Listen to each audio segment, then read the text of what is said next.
الحمد لله رب العالمين والعاقبة للمتقين والصلاة والسلام على سيد الأنبياء والمرسلين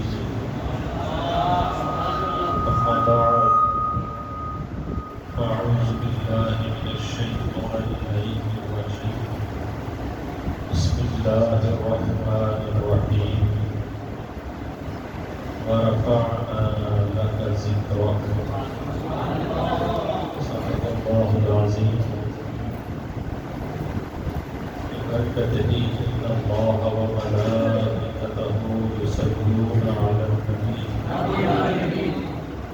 يا أيها الذين آمنوا صلوا عليه وسلموا تسليما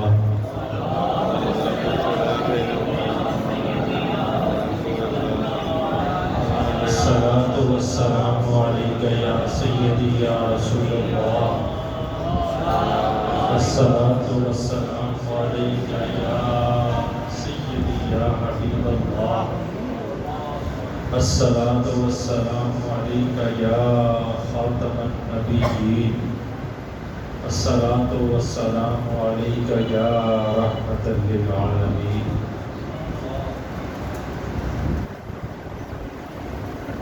وہ محمد بھی احمد بھی محمود بھی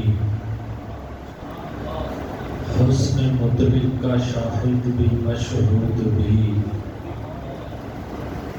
علم و حکمت میں وہ لامحدود بھی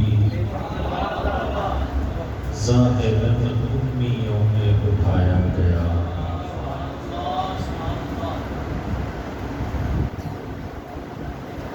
حاضرین محفل قبلہ علامہ صاحب نے خلیفہ صاحب نے میرا تعارف کروایا اللہ پاک مجھے ان کے کہے ہوئے الفاظ پر شکلوں پر پورا اترنے کی توفیق عطا فرمائے۔ بڑا انہوں نے اس بات پہ زور دیا کہ یہ بھی جس طرح ہمارے پیر و مرشد وہ ہیں اس طرح یہ بھی ہمارے پیر و مرشد ہیں۔ تو بات یہ ہے کہ میں تعارف سن کے لیے اس سوچ میں پڑ گیا کہ بڑی مشکل سی منزل ہے جس رستے کا انہوں نے مجھے مسافر بنایا ہے۔ تو اللہ کرے کہ ہم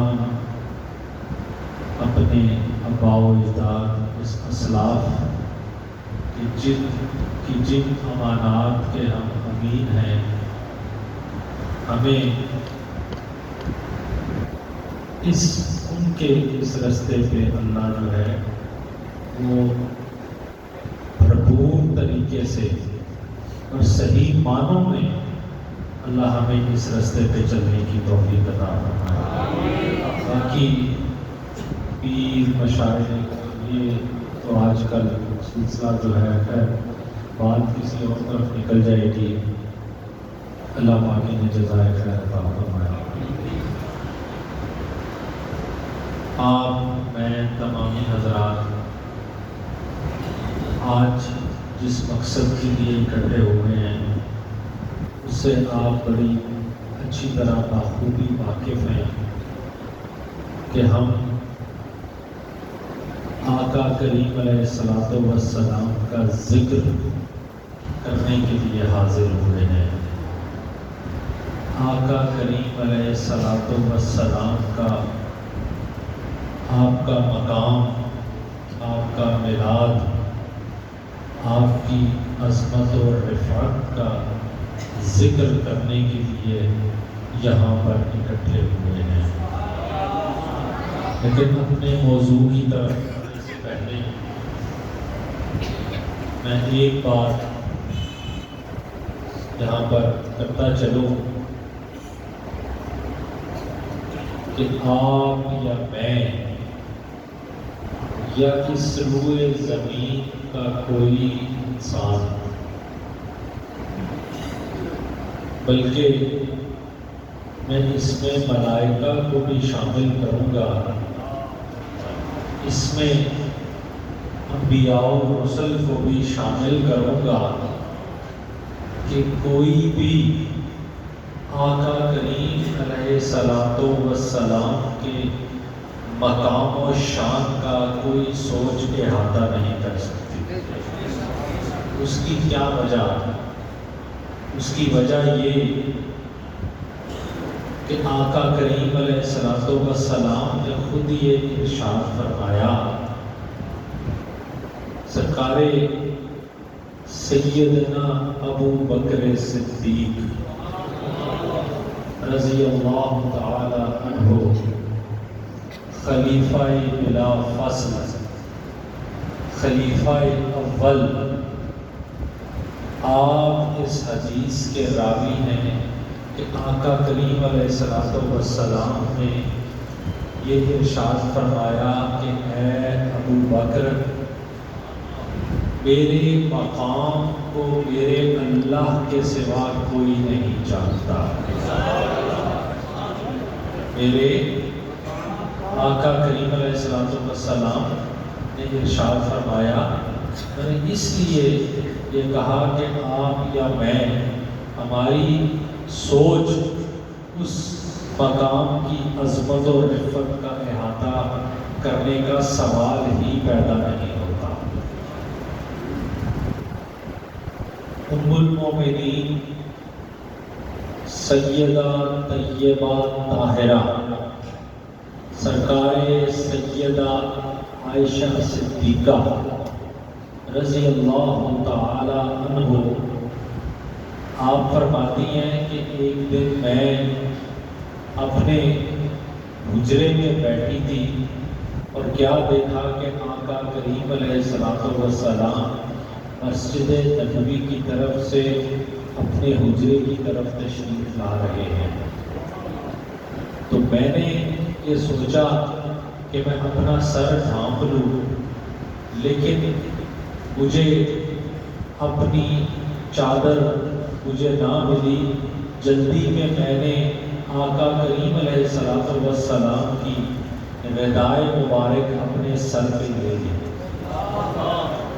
اور آقا کریم علیہ الصلوۃ والسلام جب اپنے حجرے میں تشریف لائے تو سرکار طیبہ طاہرہ عائشہ صدیقہ رضی اللہ تعالی عنہ آپ نے آگے بڑھ کے سرکار کے جسم اطہر کو چھوا اور چھو کے یہ عرض کرنے لگی کہ یا رسول اللہ صلی اللہ علیہ وسلم، باہر تو ابر رحمت برس رہی ہے، بارش ہو رہی ہے، لیکن آپ کا جسم اطہر تو بالکل خشک ہے، اس میں پانی نہیں لگا، ابر رحمت نے آپ کے جسم اطہر کو چھوا نہیں، اس کی کیا وجہ؟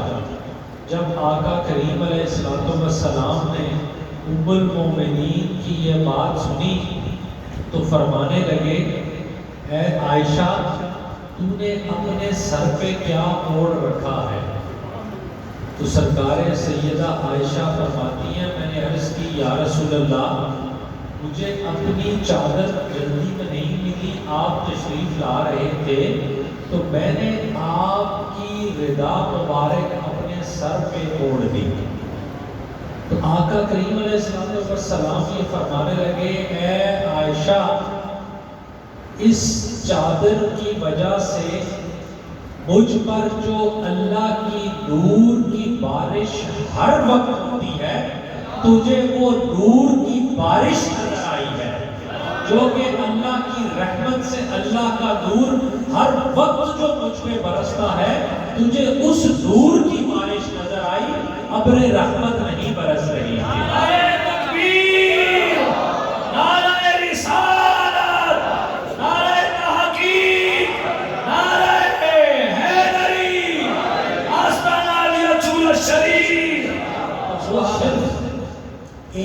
دن ایک موقع پہ ام المومنین کو یہ راز آپ پر انکشاف ہوا، یہ راز کھلا کہ اللہ کے محبوب پر، اور وہ راز بھی آقا کریم علیہ السلام نے خود کھولا کہ اے عائشہ، مجھ پر اللہ کے نور کی بارش ہر لمحہ ہر وقت ہوتی ہے، لیکن تمہیں اس وقت صرف اس وجہ سے وہ نظر آ گئی کہ تم نے میری چادر اپنے سر پہ اوڑھ رکھی تھی۔ حاضرین محفل، میں اپنے موضوع کی طرف واپس آؤں گا۔ بہت لمبا خطاب میں نے نہیں کرنا، میں نے خلیفہ صاحب کو کہا تھا کہ 9 منٹ کی حاضری ہوگی، تو میرا خیال ہے 3 گزر چکے ہیں اور 6 باقی رہ گئے ہیں۔ ایک وہ وقت تھا کہ جب اس روئے زمین پر صرف 1.5 لاکھ مسلمان تھے، علماء بیٹھے ہیں، اور وہ وقت کون سا تھا؟ وہ وقت وہ تھا جب ظاہری طور پر آقا کریم علیہ السلام نے اس دنیا سے پردہ فرمایا۔ کتنے مسلمان تھے؟ صرف 1.5 لاکھ مسلمان تھے۔ جب آقا کریم علیہ السلام نے اعلان نبوت فرمایا، اس وقت سب سے پہلے علماء سے آپ نے سن رکھا ہوگا کہ سب سے پہلے عورتوں میں سیدہ ام المومنین خدیجہ الکبریٰ نے اسلام قبول کیا۔ مردوں میں سب سے پہلے مسلمان سید ابو بکر صدیق رضی اللہ تعالیٰ عنہ، اور بچوں میں سب سے پہلے سرکار مولا علی مشکل کشا، یہ سب سے پہلے مسلمان تھے۔ ان سے پہلے کوئی کلمہ وہ مسلمان اس روئے زمین پر نہیں تھا۔ اب اس سے پہلے آقا کریم علیہ السلام سے پہلے دوسرے انبیاء آئے۔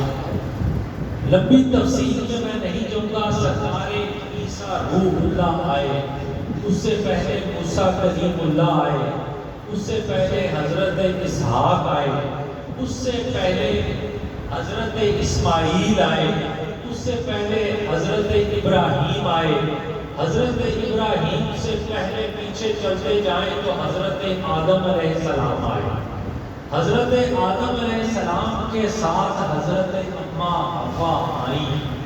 جب آپ حضرت آدم اور حضرت اماں حوا اس روئے زمین پر تشریف لے کے آئے تو اس سے پہلے کوئی انسان اس روئے زمین پہ نہیں تھا۔ اب حضرت آدم اور حضرت اماں حوا سے پہلے کیا تھا؟ اس وقت جنت تھی۔ جنت سے پہلے کیا تھا؟ اللہ پاک نے کن کہہ کے اس کائنات کو، پوری کائنات کو اللہ کریم نے تخلیق فرمایا۔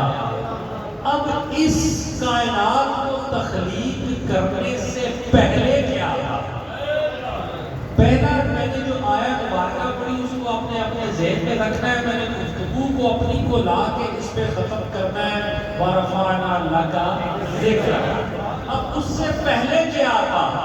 اب ہمیں جو مفسرین نے ہمیں بتایا، جو ہم نے سنا، جو میں نے پڑھا، کہ اس سے پہلے اللہ پاک نے ان سے پہلے جو ہے وہ نور محمد کو تخلیق کیا۔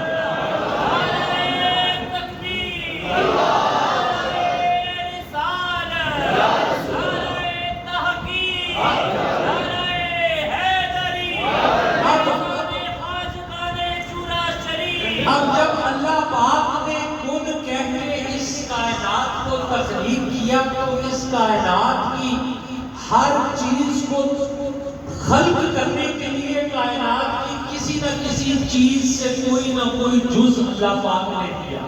پھر اللہ پاک نے، میں تفصیل میں نہیں جاتا کہ آدم علیہ السلام کو اللہ پاک نے کیسے تخلیق کیا، علماء سے آپ نے سن رکھا ہے، متعدد مرتبہ سن رکھا ہے۔ میں نے اپنے موضوع کو، بات کو سمجھانے کے لیے اس کا میں سہارا لے رہا ہوں۔ اب نور محمد کو جب اللہ پاک نے تخلیق کیا، اس وقت تو کائنات کی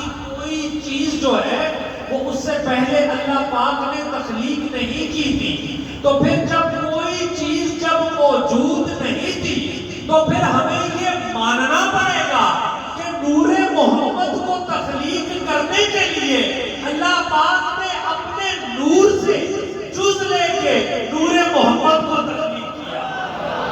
اور اب جب نور محمد کو یا رسول اللہ جب نور محمد کو اللہ پاک نے اس نور کو تخلیق کر دیا تو پھر اللہ پاک نے اس نور کا نام محمد رکھا.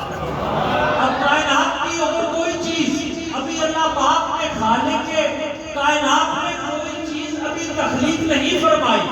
وہ نور جب اللہ پاک نے تخلیق فرمایا تو اس کا نام خالق و مالک نے محمد رکھا.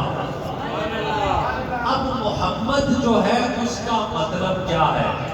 اس نور کا نام اللہ نے محمد کیوں رکھا؟ اس لیے کہ محمد کا مطلب ہے اس چیز کو محمد کہا جاتا ہے جس کا ذکر بار بار بغیر حد کے بغیر مقدار کے جس چیز کا بار ذکر کیا جائے اس کو اس چیز کا نام محمد ہے. مفسرین نے سمجھایا جس چیز کا ذکر بار بغیر حد و مقدار کے کیا جائے اس چیز کو محمد کہا جاتا ہے. جس چیز میں کوئی عیب نہ ہو اس چیز کو محمد کہا جاتا ہے. اب جب اللہ پاک نے اس نور کا نام محمد رکھا پھر اس نور سے اللہ پاک مخاطب ہو کے اللہ پاک یہ فرمانے لگا کہ اے میرے نور تو کیا کرے گا؟ کیا عمل تیرا پسندیدہ ہے؟ کیا عمل تو کرنا چاہتا ہے؟ پھر اس نور سے آواز آئی اے میرے خالق و مالک میں تیرا ذکر کرنا چاہتا ہوں. میں تیری حمد بیان کرنا چاہتا ہوں. میں تیرا ذکر کرنا چاہتا ہوں. اللہ پاک نے یہ فرمایا اچھا میرا ذکر کرنا چاہتا ہے تو کس طرح ذکر کرنا چاہتا ہے؟ کیا تیرا انداز ہوگا میرا ذکر کرنے کے لیے؟ پھر اس نور سے یہ آواز آئی کہ میں تیرا ذکر اس طرح کرنا چاہتا ہوں کہ تیرا نام ہو رحمان تیرا نام ہے. میں تیرا نام پکاروں اور سجدے میں گر کے 1000 سال تک میں یہ تیرا صرف ایک نام پکاروں. رحمان تیرا نام پکاروں تیرے نام کا ذکر کروں لیکن 1000 سال تک میں سجدے میں گرا رہا. اب مفسرین کہتے ہیں کہ وہ نور جس کا نام محمد وہ سجدے میں گرا اور 1000 سال تک سجدے میں گر کے اس نور نے صرف ایک نام کا ذکر کیا اور وہ نام تھا رحمان. 1000 سال کے بعد وہ نور سجدے سے اٹھا اور اٹھ کے پھر سجدے میں گرا اور گر کے اس نے 1000 سال تک دوبارہ رحیم رحیم رحیم پکارا. کیا کیا؟ 1000 سال تک صرف ایک نام پکارا رحمان. اور 1000 سال کے بعد وہ نور سجدے سے اٹھا اور اٹھ کے پھر سجدے میں گرا اور پھر اس نے رحیم رحیم رحیم پکارا. اب حاضرین محفل میں نے مفسرین سے یہ سنا کتابوں میں پڑھا. آج کے اس دور کے جو مفسرین ہیں علماء بیٹھے ہیں انہوں نے یہ بات ہمیں بتائی کہ اللہ پاک کے 1000 صفاتی نام ہیں. کتنے؟ 1000 صفاتی نام ہے. تو پھر یہ ثابت ہوا ہم اس کو اسی پر چھوڑتے ہیں کہ اس نور نے 1000 سال تک بار سجدے میں گر کے اپنے خالق و مالک کے ایک نام کا ذکر جو ہے وہ 1000 سال تک سجدے میں گر کے اپنے خالق کا ذکر کیا. 1000 سال. ہمارے علم میں تو صرف 1000 نام ہے. اب وہ جانے خالق جانے اور وہ نور جانے اس کا محفوظ جانے کہ اس کے نام جو ہیں وہ 1000 ہیں یا 1000 سے کتنے زیادہ ہیں. ہم تو صرف اتنا جانتے ہیں کہ اس خالق کے صفاتی نام 1000 ہیں. اب جب ایک عرصہ گزرا وہ اللہ کا نور سجدے میں گر کے اپنے خالق کا ذکر کر رہا ہے. سجدے میں 1000 سال تک گر کے وہ اپنے خالق کا ذکر کر رہا ہے. جب ایک عرصہ گزر گیا تو اللہ کی رحمت کو جوش آ گیا. اللہ کی رحمت کو جوش آ گیا. اللہ پاک جو خالق و مالک ہے وہ یہ فرمانے لگا اے میرے محبوب اب بس کر دے. اتنا عرصہ تو نے میرا ذکر کیا, اب تو بس کر دے میرا ذکر. اب تیرا ذکر جو ہے میں اس کائنات سے کرواؤں گا. کائنات کے ذرے ذرے سے میں تیرا ذکر کرواؤں گا. میرا موضوع ہے وَرَفَعْنَا لَكَ ذِكْرَكَ. اللہ نے فرمایا کہ میں کائنات کے ذرے ذرے سے ہی میں تیرا ذکر نہیں کرواؤں گا. کائنات کا ہر انسان جو ہے وہ تیرا ذکر کرے گا. ہر انسان ہی تیرا ذکر نہیں کرے گا. کائنات کا ذرہ ذرہ پتھر شجر حجر ہر چیز جس کو میں تخلیق کروں گا وہ تیرا ذکر کرے گا. صرف بات یہاں تک نہیں رکے گی کہ میری جو تخلیق ہے وہ ہر اس کا جز تیرا ذکر کرے گا, بلکہ ملائکہ بھی میرے فرشتے بھی تیرا ذکر کریں گے. بات ادھر تک نہیں رکے گی. میرے جتنے پیغمبر جن کو میں اس دنیا میں بھیجوں گا وہ سارے بھی کم و بیش 1,24,000 وہ بھی تیرا ذکر کریں گے. آدم سے لے کے جتنے انبیاء اور رسل میں جن کو دنیا پہ محفوظ فرماؤں گا وہ بھی تیرا ذکر کریں گے. نعرہ تکبیر, نعرہ رسالت, نعرہ تحقیق, تاجدار ختم نبوت, داستان عالیہ چور شریف. اللہ پاک نے فرمایا کہ اے میرے نور, اے میرے محبوب, تو نے تو ذکر کیا 1000 سال سجدے میں گر کے میرا ایک نام لے کے.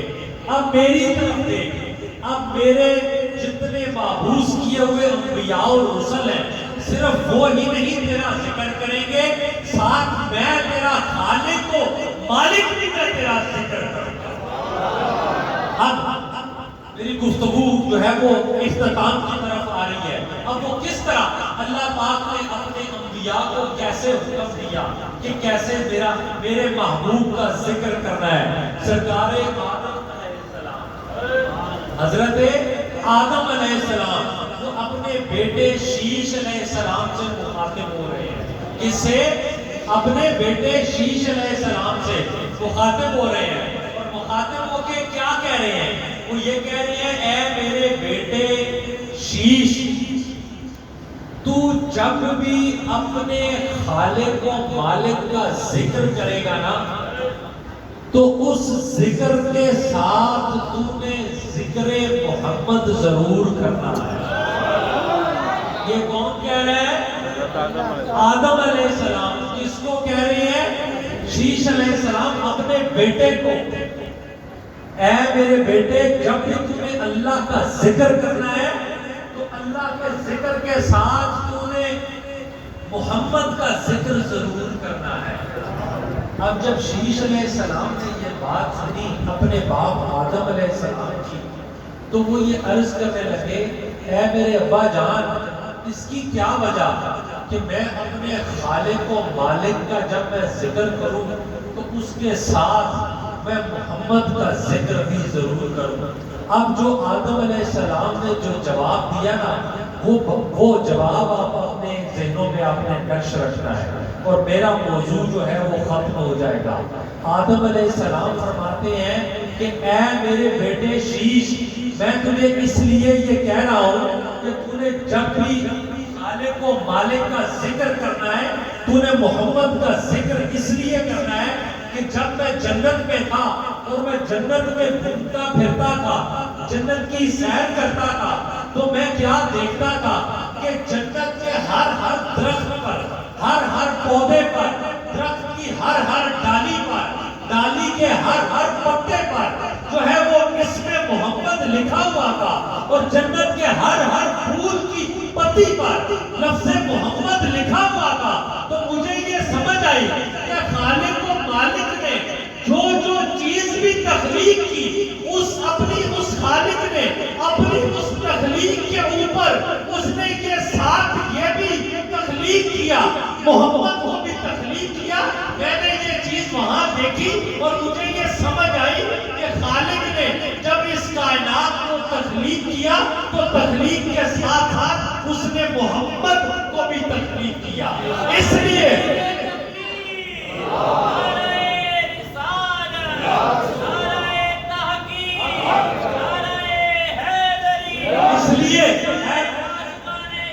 اس لیے اے میرے بیٹے شیش، تو بھی یہ چیز یاد رکھنا، اگر تو یہ چاہتا ہے کہ تیرا ذکر جو ہے وہ خالق و مالک کی بارگاہ میں مقبول و منظور ہو تو ساتھ محمد کا ذکر ضرور کرنا۔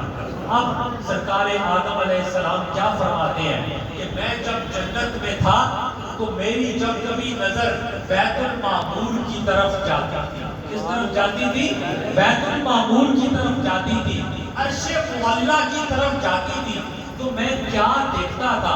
عرش معلیٰ کے دائیں بائیں جو عرش معلیٰ کو سجانے کے لیے پھولوں کے جو گلدستے جو عرش معلیٰ کے دائیں بائیں لگے ہوئے ہیں، ان گلدستوں میں جو پھول لگے ہوئے ہیں، ان پھولوں کے درمیان جو لفظ مجھے لکھا ہوا نظر آتا تھا وہ لفظ محمد تھا۔ تو مجھے یہ اس بات کی سمجھ آئی کہ جب بھی اللہ کا ذکر کرنا ہے تو ساتھ لفظ محمد کا بھی ذکر کرنا ہے، تب اس کی بارگاہ میں میرا ذکر جو ہے وہ مکمل ہوگا۔ اسی لیے کیا یہ کہا کہ اگر نام محمد را نیا ہوتے شفیع آدم، نہ آدم یافت توبہ نہ نوح ازر کے نج جائے گا۔ تو کیا بریلی کے عشق کے جو شہنشاہ نے کیا کہا تھا کہ رضا نے ختم اس پہ سخن کر دیا، رضا نے ختم اس پہ سخن کر دیا، خالق کا بندہ خلق کا، مولا کا تجھے، وآخر الدعوہ